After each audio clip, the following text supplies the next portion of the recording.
Why run as a Republican? If you feel like you're more of a conservative than a Republican? Because the Republican Party, the principles upon which the Republican Party was started right here in Wisconsin over in Ripon, was a principle of smaller government, lower taxes. Government serves a purpose, but should not be intrusive in our lives. And I would like to believe that we can restore the Republican Party to the party it once was, and I'm optimistic that we can. And what role do you see a movement like the Tea Party movement having in politics? I guess we're kind of talking about politics and what belief systems are of yourself and the different parties. How is that going to benefit or change or not benefit or detract from the Republican Party or just the way the government's going in general in the United States? First off, I don't think it's a given that the Tea Party is all Republican by any stretch of the imagination. We've worked very hard with the Tea Party, and we've gone to many of them. And what I find there is a whole group of people who love their country and love their state, and they are fed right up to here with what their government is doing and taking over too much of their life. Mm-hmm. And I have to tell you that that's basically me. Mm-hmm. When we were in the private sector working our tail ends off in business and they keep throwing more rules and regulations and more taxes at us, eventually people in the private sector say, I've had enough. And the Tea Party is a reflection of them actually taking action on the I've had enough part. In our lives, it's actually running for office. But they've just plain had enough with what our government's doing. They don't want government in every aspect of our life. And listen, I'm not a government serves no purpose person. I think there are reasons for government. It does serve a useful purpose, but it's too big, it's out of control, and it's too intrusive in our lives today. Like, can you give me an example of something that you think that when it's all said and done, government does better than the private sector? Defense, defending America, safety in our state. I think that in some of our public schools, education, and I think that's a limited basis. I think we have some great private schools which we're involved with, but there are some really great public schools out there. There are folks in our society who are physically and or mentally not capable of working, and I think our government has a role in taking care of those people. Yeah, I mean, there is a role for government. Safety, health care of the people that are not able to take care of themselves. Can you give me an example of some task that the government is doing now that perhaps some other entity such as a nonprofit or the private sector should take over? The Obama health care plan comes to mind first and foremost. The concept of government taking over another 1/6 of our economy, and anybody thinks that they're not going to take it over should meet with our doctors and clinic folks and understand that as you put 31 million more people in the government role, it's likely to just plain break the system. And that's going to leave you with a government-run health care program. But the higher taxes in the health care program, the across the board, the Obama health care program would be the best example I can think of. The other thing, what we're really saying, I mean, in real dollar terms, what we're really talking about is all of our agencies across the board spending $1 out of every 100 less next year in real dollar terms. So if you spent $100 last year, you get to spend, and inflation is 3%, that would mean you need $103 this year. We're asking you to spend $102 instead. Yeah, and I will ask them to across the board bring in those sorts of spending reductions. And then I would add that it's at that point, once we've got that proposal on the table, that's our starting point. Reallocation of money is what's going to allow us to deal with things like the infrastructure being so far out of whack from where it should be right now. I do anticipate higher spending in infrastructure. I think it's an important. You asked before, what does government do? Government should be doing infrastructure. So, and that's reallocation of spending. And what would you see the government, I mean, Lynn kind of asked this, but I guess in a more concrete way, what would you see the government not doing in Wisconsin after one term if you were elected? I mean, what things would just be completely not on the radar that are on now?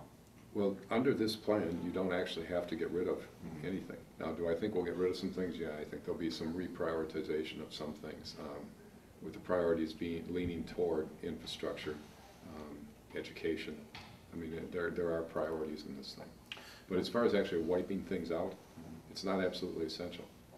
When the road builders, for example, come and talk to us, and they say, Mark, 2% increase is not enough, or whatever inflation is 1% less than that, if 2% is not enough of an increase, I'm going to look the road builders back in the eye and say, okay, I do think infrastructure is very important. Bring me the program that you think we can replace and take the additional dollars out of. Because that's the way it's got to be handled. If they want more money for infrastructure, which I think we are going to need, we're gonna have to find a different program that's less important than that we get rid of. And that I'll be working with each group individually on. If you wanna sell to me that you need more than your 2% increase, then I wanna know what you're more important than that we should get rid of. And we'll let them establish their own battlegrounds. And where do you establish, I guess, a rainy day fund? I mean, how much money, how much do you cut down to get, if you are getting this gap in here, which is, you know, tax cut area, how much would you still anticipate? I mean, do we have a rainy day fund? That's open for debate. There will be resources available to build a rainy day fund if that's what we choose to do with it, but what we're not going to do is spend it. okay.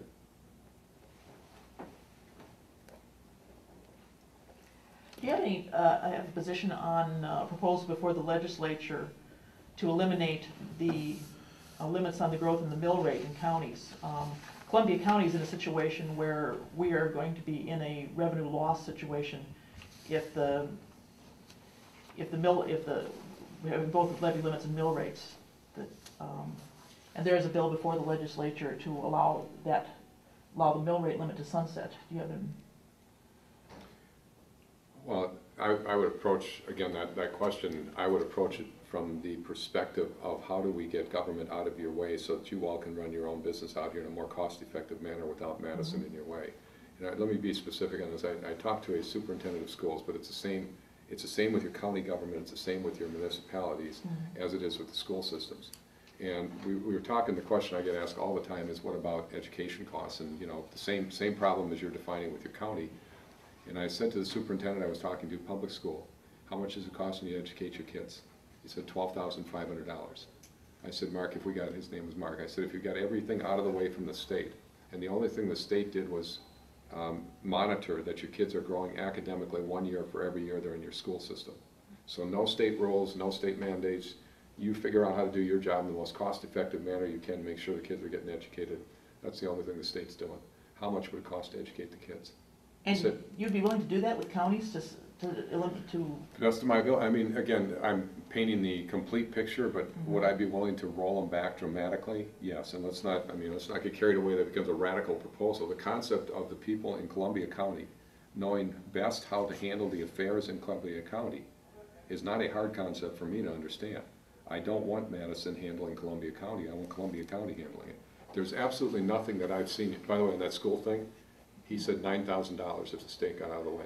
So they got rid of all government mandates, state of Madison mandates.